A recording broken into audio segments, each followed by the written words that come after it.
Sabi niya kay Dilima, find your peace, huwag kang kumalikot ng away kasi pagsisisihan mo yan. Niya kay Dilima, find your peace, no? Mabuti yan at napawalan sa alaka pero huwag ka nang magkalikot ng away. Pumuporma pa lang sila na irereklamo si PRRD sa ICC. Umalis na tayo. Ganun po katalino si PRRD. Bakit po Ito nga mga kababayan, bago natin ituloy ang video na ito, kung bago ka lang sa aking YouTube channel baka pwede makahingi ng like at subscribe at click mo na rin ang notification bell para updated ka sa aking nilalabas na bagong video. Salamat po. Lima, huwag kang mangalikot. Huwag kang mangalikot ng hindi mo kaya, no? Hindi pala ganun ang pagkakasabi. Sabi niya kay Dilima, find your peace. Huwag kang kumalikot ng away kasi pagsisisihan mo yan, no? Ginagalang po ni Pangulong Duterte yung naging pasya kay Dilima, napawalang sala siya, pero ang warning niya kay Dilima, find your peace, no? Mabuti yan at napawalan sa alaka, pero wag ka nang magkalikot ng away. Tama naman, di ba? Kasi nakita niyo mo na yung epekto. Nakita mo na yung epekto.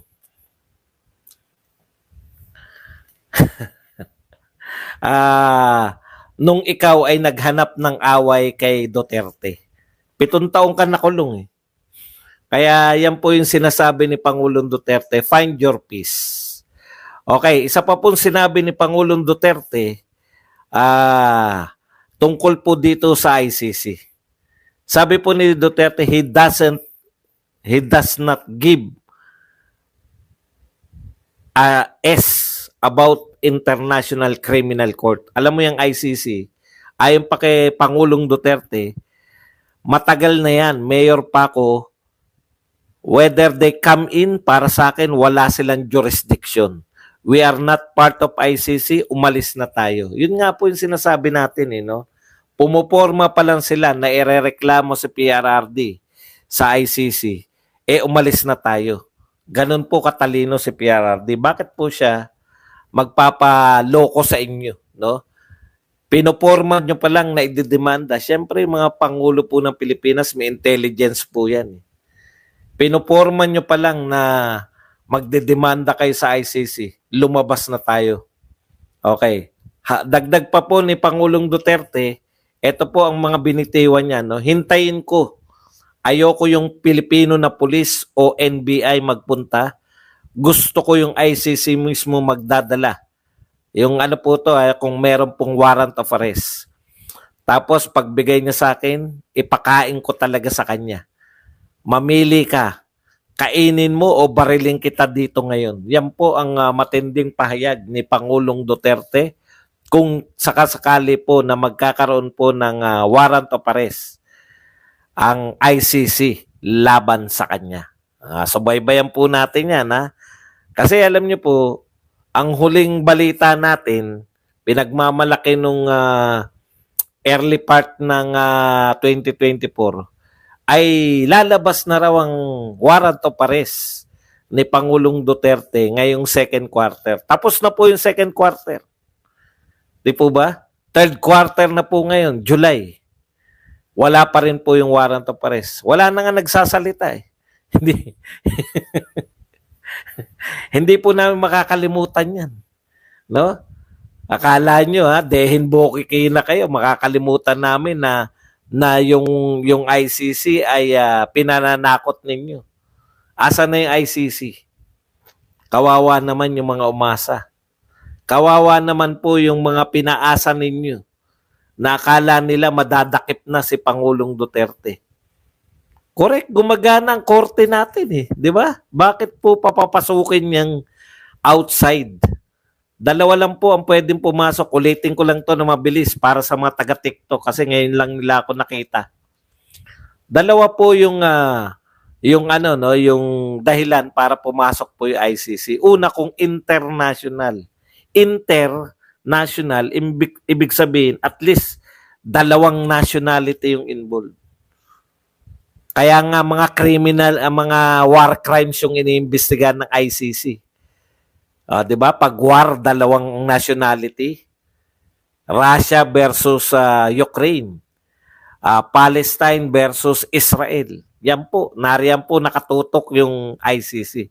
Pwede din naman po na isang bansa lang tulad ng Pilipinas kung ang kondisyon po dyan, kung wala pong umiiral na justice system sa Pilipinas. Ano po ba sabi ni PBBM? Si PBBM na mismo nagsabi nito. Sabi po ni PBBM,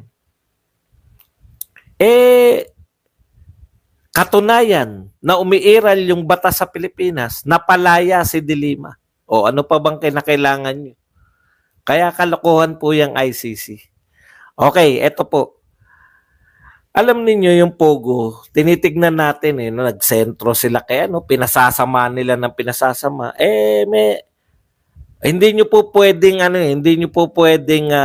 questionin yung mga natatagpuan po nila, no? So far sa nakita po ng mga raid, hindi po sa hindi po sa Senate kasi sa Senate nakasentro sila kay Alice Guy. Yung pagkatao ni Alice Guy, di ba? Pero dito po sa mga raid, napapakita po na mayroong mga connection sa prostitution, may connection sa iba pang illegal kidnapping, extortion, iba pang ano pa yung mga iba pang gawain, iba pang pati po meron pa silang natuklasan na involved pa tong mga tinatawag na Pogo Hub. Hindi lang po sa Pogo, no, kundi yung mga anong tawag doon, yung crypto. Yung crypto, yung panloloko pa rin sa crypto. Ayan. Kaya ang dami po talagang lumalabas dito po sa mga raid na sinagawa ng PAOCC. PAOCC. PAOCC. Okay. So sa madaling salita, talagang nalantad po sa atin tong pero tinanong po Tinanong po tong PAOCC, tinanong ni Karen Davila. Teka lang muna. Wala naman pong ate naman po talaga West Philippine Sea. Mali ka siguro ng channel na napasok. Pro-Pilipino po tayo rito. Hindi po kami pro-China. Kinukundin ako. Yun ba gusto mo marinig? Kinukundin ako ang ginagawa ng China na mga pag-angkin. Gulat ka, no? Akala ko, ang mga Duterte pro-China. Hindi po. Balik tayo rito. Balik po tayo sa tinatalakay natin. Ano na yung tinatalakay natin? Nakalimutan ko na tuloy.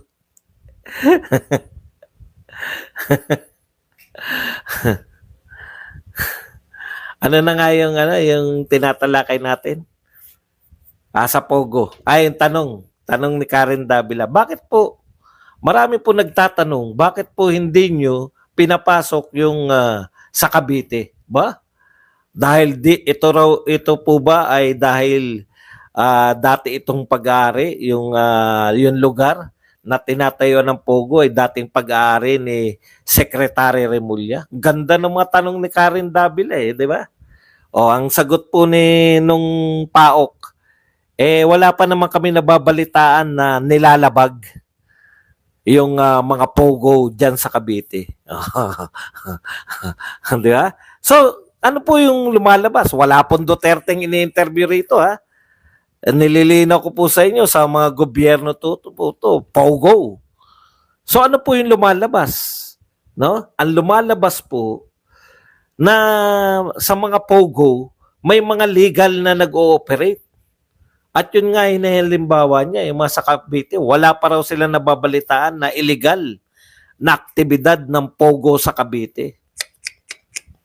Ayos yung mga Remulla. Losot. PAOCC po yan, di po ako Okay. So, ibig sabihin,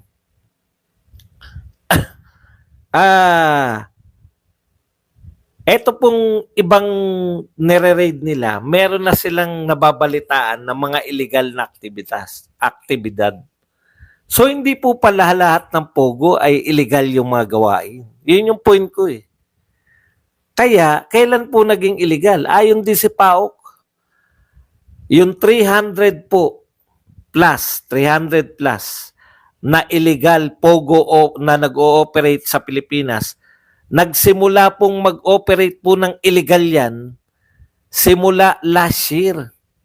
Last year, 2024 ngayon, 2023 last year. Opo, sabi ng PAOK, yung 300 plus, nagsimula yan mag-operate ng illegal simula last year. Tignan nyo po yung sinasabi ha.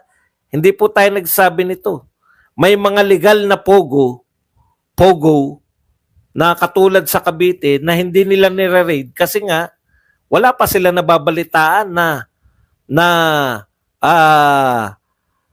illegal na mga aktibidad.